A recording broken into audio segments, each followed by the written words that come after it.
Find What did you find? some facts about her mother. Not exactly the healthiest of women. Of course, I can't speak to her mental health, but physically, we corresponded before her death.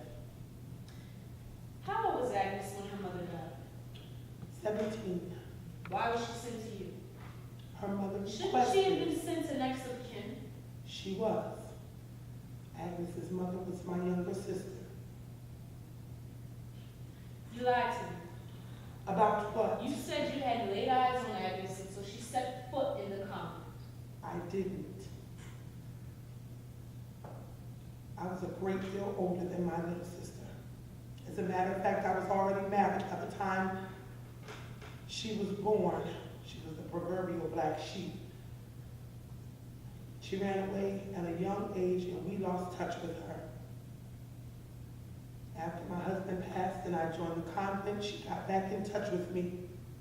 She told me about Agnes and asked me to look after her if anything happened. And her father. Could be any of a dozen men, according to her. She was so afraid Agnes would follow in her footsteps and she did everything she could to prevent it. By keeping her from school. Yes, And listening to angels. she was a drunk. That's what killed her. You know what her mother did to her? I don't think I She molested her. Jesus. There's more here than meets the eye, is lots of dirty little secrets. Pull back the sheets and what do you find? A niece. I didn't tell you because I didn't think it was Oh important. no, it just makes you doubly responsible, doesn't it? Blood runs thicker, right? Had I known what she was Why suffering. didn't you know? My God, you knew she was keeping the child from school. You knew she was an alcoholic. I knew that after. Why didn't you do anything to stop her? I didn't know. And that's no answer, is it? What did you find in the daybook? Agnes was sick the Sunday before she told me about the sheets situation. So if it happened then, if the sheets were soiled then it must have happened on Saturday night. I have no recollection of any visitors in the convent on that night. Unfortunately, one of our elder sisters passed away on that night. And I had to be in the sick room. Was Extreme Monk should have given notice? Of course. Father Marshall would have been present. Yes. But you could not possibly think. Somebody has to be responsible for this child. If it wasn't Father Marshall, then who was it? Well, we'll find out soon enough. I've gotten Agnes's permission to hypnotize her. And my permission? I don't think you have a say in this matter. I'm her guardian. She's 21 years old. She doesn't need a guardian. But she has to come to me and ask for permission first. So does this mean you'll deny it? I haven't decided that This yet. woman's health is at stake. Her spiritual I health. don't give a good goddamn about what you call her spiritual health. I know you don't.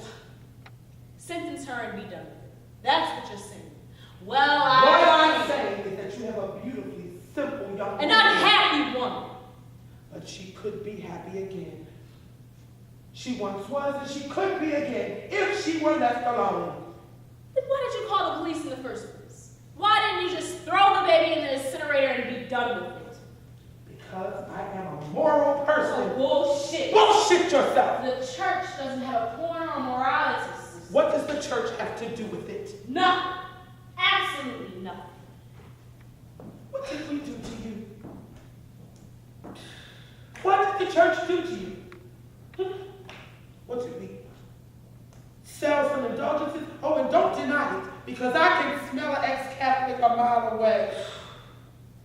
So tell me, did we burn a few heretics? No, we need that for the government to do. But those were in the days when the church was not a ruling body. Just because you don't have the power that you once had. I'm not interested in the church for its power. I'm interested in the church for its simplicity and peace. Now, I know that's hard to find in any institution today. So tell me, what was it, Doctor? You wanted to neck in the back seat of a car when you were 15, but you couldn't because it was a sin. So instead of just dealing with that one little rule, It was a lot of things, but it wasn't sex. It began in the first grade. My best friend was run over by a cement truck on her way to school. The nun said she died because she hadn't said her morning prayers. stupid woman. Yeah, That's all. that's all. That's enough.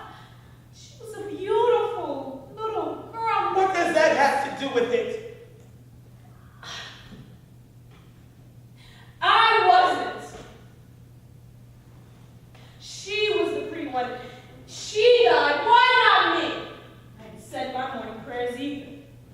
And I was ugly. And not just plain. I was ugly. Fat. Big butt teeth and ears out the hair. Sister Mary Queen used to call me Polka Dot Livingston. So you left the church because you had freckles. No, because, yes, I left the church because I had freckles. And you know what else? What? That's also the reason why I hate nuns.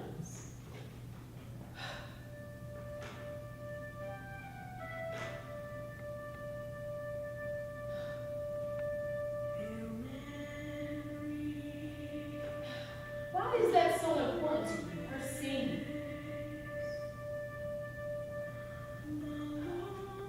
When I was a little girl, I used to talk to my guardian angel. Now, I don't expect you to believe that I heard miraculous voices.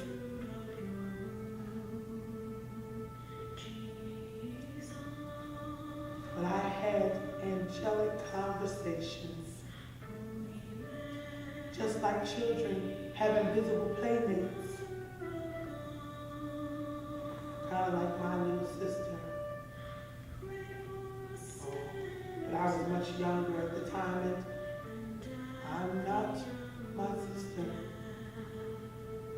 Anyway, when I was 6, I stopped talking, and my angel stopped speaking.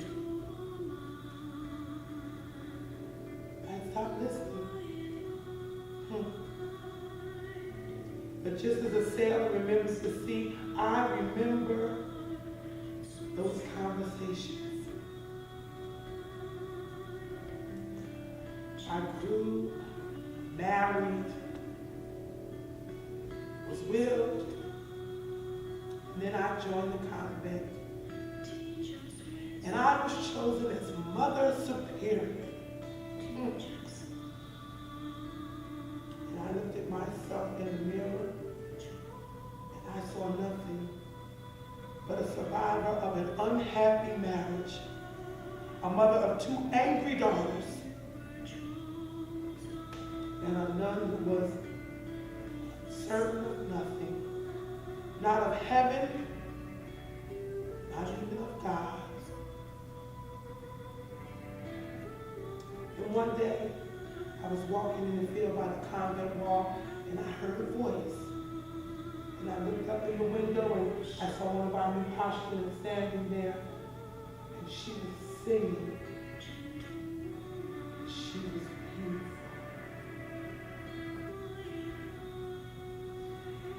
And in that moment, all of my doubts about God and myself vanished. In that one moment, I recognized that voice. Doctor, you can't take that voice away from me again. Please. Those years after 6 were very bleak.